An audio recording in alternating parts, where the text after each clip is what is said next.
नमस्कार, आप देख रहे हैं रियल एक्सप्रेस न्यूज और मैं हूं आपके साथ साइमा। क्या भारत में दोबारा से आपातकाल के हालात बन रहे हैं और क्या मोदी सरकार की ये कोई नई चाल है जिससे देश को आपातकाल की तरफ धकेला जा रहा है?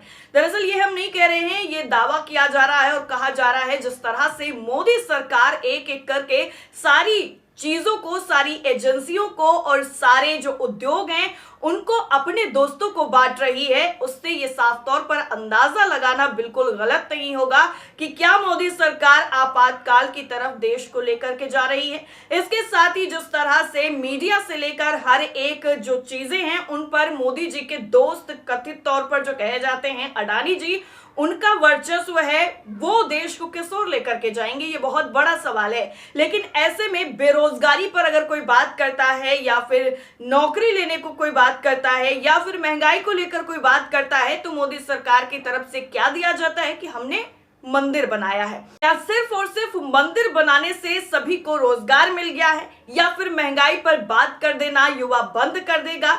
ये सवाल इस वक्त सभी उठा रहे हैं और सरकार से पूछ रहे हैं कि आखिर नौकरी कब मिलेगी। इसके साथ ही कई और सवाल हैं जिसको लेकर के मोदी सरकार घिरती हुई नजर आ रही है। तो क्या कुछ है पूरा मामला, चलिए आपको आसान भाषा में समझाने की कोशिश करते हैं।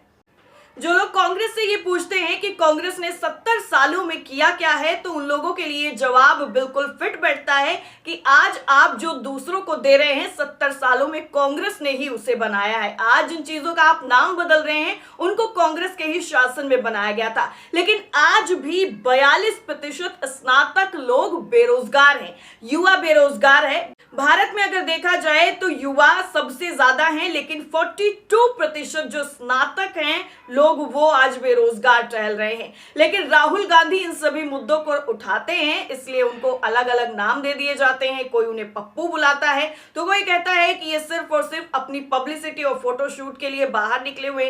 लेकिन सच में रोजगार, महंगाई और बाकी मुद्दों को लेकर अगर कोई बात कर रहा है तो वो सिर्फ और सिर्फ राहुल गांधी है। लेकिन यहाँ पर जरा हम आपको कुछ चीजें और कुछ आंकड़े दिखाना चाहेंगे जिससे मोदी सरकार की पोल खुलती हुई नजर आ रही है और इसका जवाब ना तो मोदी जी देते हैं ना ही उनकी पार्टी की तरफ से किसी नेता की तरफ से दिया जाता है। क्योंकि अगर कोई बेरोजगारी पर बात करता है या फिर महंगाई पर सरकार से सवाल करता है तो फिर उसके साथ क्या व्यवहार किया जाता है ये बताने की जरूरत नहीं। लेकिन इन दोनों मुद्दों को मिलाकर के अगर इसका जवाब ढूंढा जाए तो वो आपातकाल ही नजर आता है। लेकिन अब जब अडानी जैसा पूंजीपति मीडिया के मालिक हो जाते हैं तो आपका ध्यान बेरोजगारी, महंगाई जैसे मूल मुद्दों से भटकाना जरूर चाहते हैं और ऐसा हो रहा है, सभी लोग होते हुए देख रहे हैं।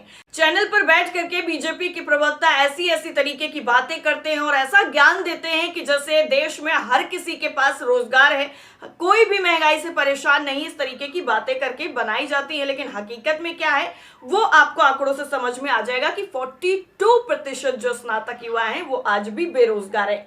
लेकिन अगर इन पर कोई बात करना चाहता है, कोई उनसे जवाब मांगना चाहता है तो उसको अलग ही एक लेवल पर ले जाकर के छोड़ दिया जाता है। लेकिन भारत जोड़ो न्याय यात्रा की वजह से आज जो युवा हैं वो अपनी बात राहुल गांधी के सामने रख पा रहे हैं और राहुल गांधी उन्हीं सवालों को केंद्र सरकार से पूछ रहे हैं जिससे मोदी सरकार को बहुत ज्यादा मिर्ची लग रही है। आपका क्या मानना है हमें कमेंट करके जरूर बताइए। फिलहाल के लिए इतना ही, नमस्कार।